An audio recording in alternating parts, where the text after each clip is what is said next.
Well, welcome back to Crossroads. Everyone knows the dog is man's best friend, but that doesn't always mean they are on their best manners. Yeah, maybe we talking about the owners or the dogs? Both. We're joined by some friends, Jackie and Brian Hanthorn from the Mississinewa Valley Obedience Training Club, and they brought their pals here, Star and Blaze, who have been very, very patient while we've gotten the studio set up. And we want to see some things, and we want to see what basic things they can learn. I want to just say right off the bat, my mom took their dog to obedience training, a Labradoodle. Oh, she learned everything really well, mom and the dog, except for stay. Oh. Stay they didn't do real well, and Star and Blaze have done really well for that. So Jackie, real quickly before we get some demonstration, what does every dog owner need to know about sort of coming to obedience training? Well, the first thing they need to do is actually learn how to read their dog. Know what it takes to motivate your dog. We have different skills. Some are treat motivated, others are toy oriented.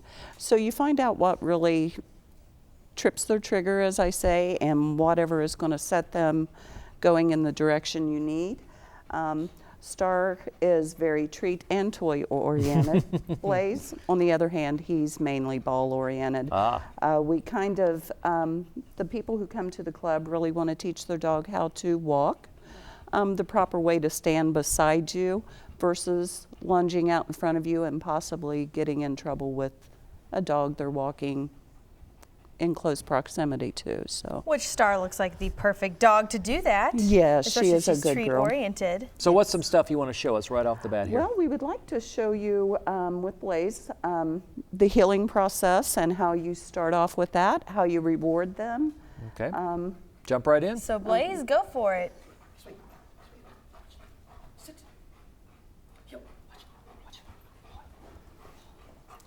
Oh, wow.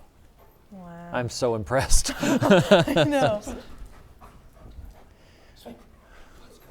Now, Jackie, how long does it take? I mean, a basic course, would someone get that good at heel? Does it just depend on the dog? It really depends on the dog and the owner. I always say you can get anything out of your dog that you're willing to put into it. We take our training very seriously, and I tell everybody, if you want your dog to do this, work with your dog more than an hour a day. You can break those up into 4 15-minute sessions, 3 20-minute sessions, but get that time in, that personal time with your dog, and it's consistency. So the dog doesn't know that that's training. They just think it's fun play. And that's all these have ever known is training is fun. That's where I get my enjoyment at, and they really look forward to it. So what's a trick that Star can demonstrate that if someone brought their dog to Mississinewa Valley Obedience Training Club that maybe by the end they'd be close to mastering? Well, one thing you do is trying to get your dog to stand. I don't know if any of you have dogs and have had to take them to the vet. A larger breed, they really want that dog to be able to stand versus squirming. So one of them we teach is stand, stay, and that way the vet can just kind of go over them all over, you know. Oh, Same way okay. within competition. So just basic standing still. Standing, and of course. I've been a cat owner. You don't get that out of a cat. No, you unless don't they're get that scared out to of death. Yeah, you don't get anything out of a cat for that matter. I guess it's possible, but not likely. That's true. And another good one is the down command. Start down, down, and of course they place his head. And this is how I trained them as puppies. You know, they were side by side working, and it was sit on command. They both went in unison, down, stand, and we would go through this. You know, something else I've noticed, and I think this goes back to the relationship part and why you should keep working. The dog does it for treats and they're motivated, but also you kind of get a sense they want to please the owner after a while. That's If it. they're treated well. Yes. And you do want to build that bond. Star wants attention. You know, she is very much a class clown. And training is also important because it helps dogs get rescued as well. And you work with rescue dogs, I correct? do. Star's over here saying, you were saying something about treats. Yeah, and here's my treat.